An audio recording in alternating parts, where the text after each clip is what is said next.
Can medical cannabis help our sickle cell patients in Mississippi? That's what we'll discuss today on MCPA TV.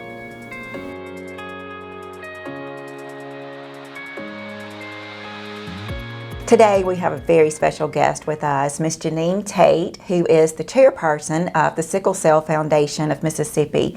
And I am just so delighted to have you with us. Thank you for having me. You've helped us in so many different ways. We have prior videos with you and you sharing your journey and how you believe that medical cannabis can help the sickle cell patients of Mississippi. And of course we know it's going to help so many other patients with other debilitating medical conditions. Exactly. And so thank you so much, Jeanne. Thank you for having me. Thank you. I appreciate it. Yeah. Yes. So tell us a little bit about your organization and what y'all do.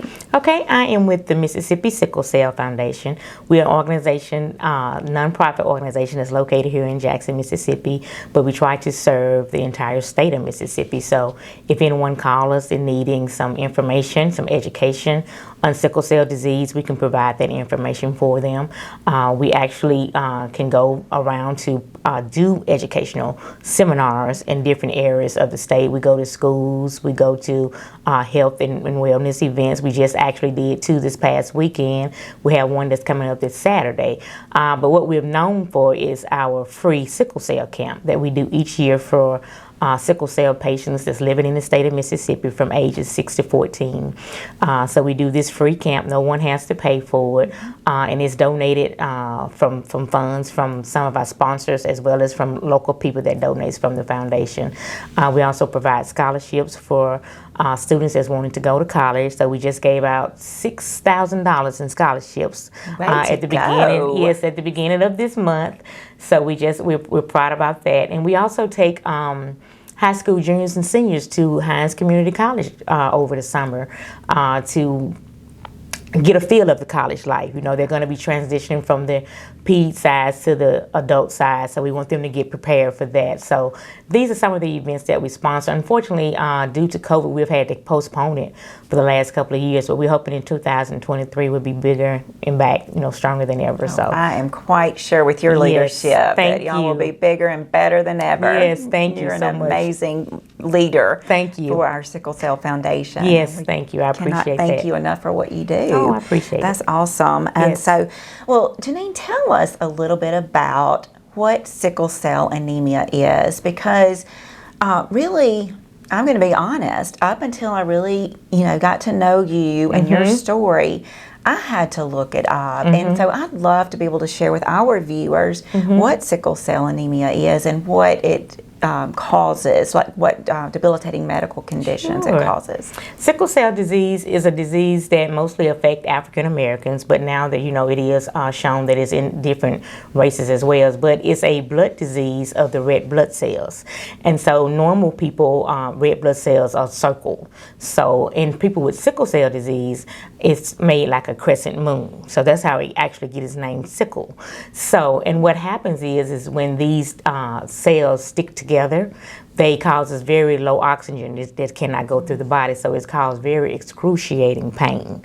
So this pain can last as long as 2 days up to 2 weeks. It just depends. Some people live every day in chronic pain from sickle cell disease, and some people have the acute pain, which can last for a period of time, but then it'll go away and come back. So, but we've seen that a lot of patients have strokes with sickle cell disease. It also can shut down some of your major organs. There's really no universal cure right now for sickle cell disease. Normally when a person is in a pain crisis is what it's called. This pain can be in your lower back, it could be in your chest area, it could be in your legs, it can be basically over your whole body. So, but the only thing that really can help when you're in these pain crisis is, of course, narcotics. So we have to go to the emergency room, which can be up to 6-hour wait time for us to sit there in pain. But we actually have to wait until till a doctor can see us and then administer pain medication. So that's probably the only way right now that the pain can be eliminated. Of course, if it's not, we may have to have a blood transfusion. And right now, the only cures for sickle cell disease is either bone marrow transplant, or either now we're seeing the stem cell. So that's another possible cure. But of course, with those, it's very risky. So, but it's been around for years. And like you said, so many people still is not aware, of what sickle cell really is. But a person living with sickle cell has to endure a lot, endure a lot. So.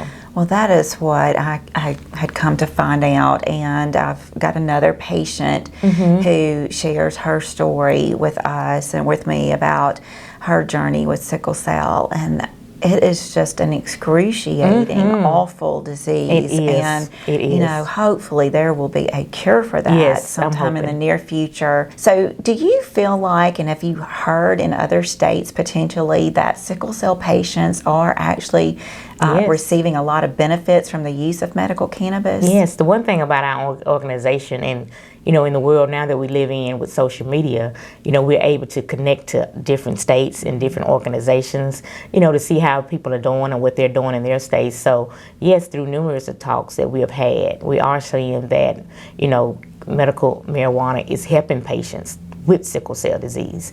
So we have a lot of patients that, that's what they do. They don't have to go to the hospital, and along with that, and of course of eating right, they're seeing that they don't have any pain crisis.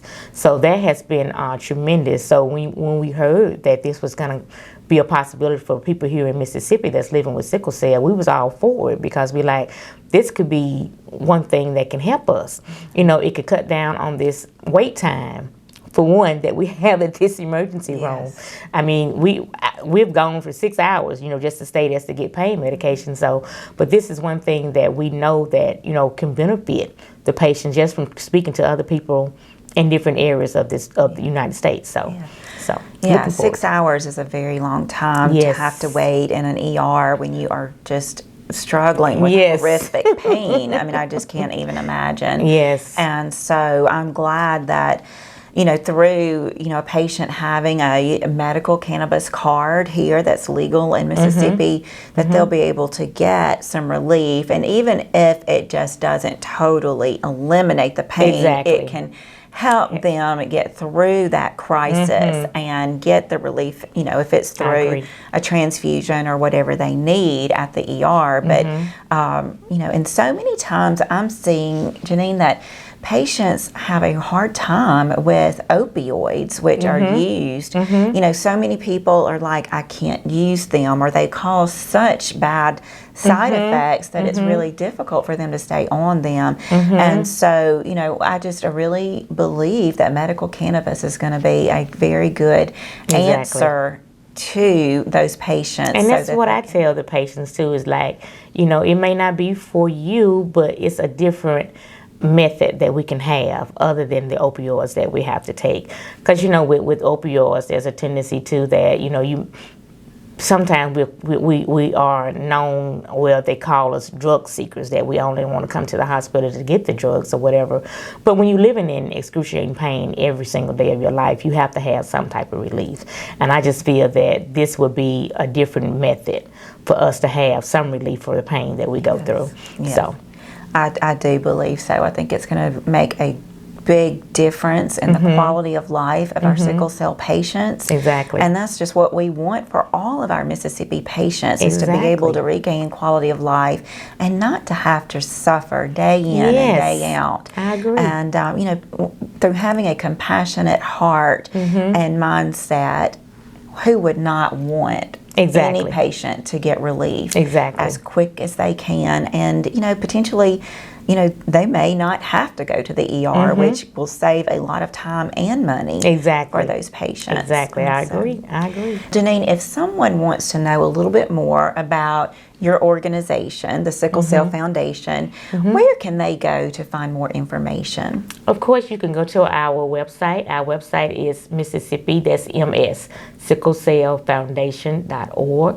You can always email us too. It's going to be Mississippi, MS again, Sickle Cell, F as in Frank, N as in Nancy, D as in David, at yahoo.com. And of course, we own social media. You can find us at Facebook, you can find us on Instagram, and you can find us on Twitter as well, all under Mississippi Sickle Cell Foundation. And our telephone number is 601-366-5874 if you want to give us a call.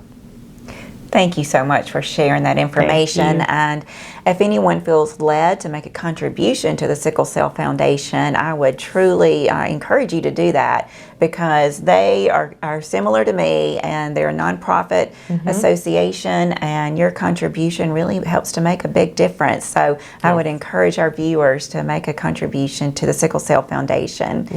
Jeanne, thank you so much for joining us on MCPA TV. And to you, our viewers, I thank you for tuning in to MCPA TV.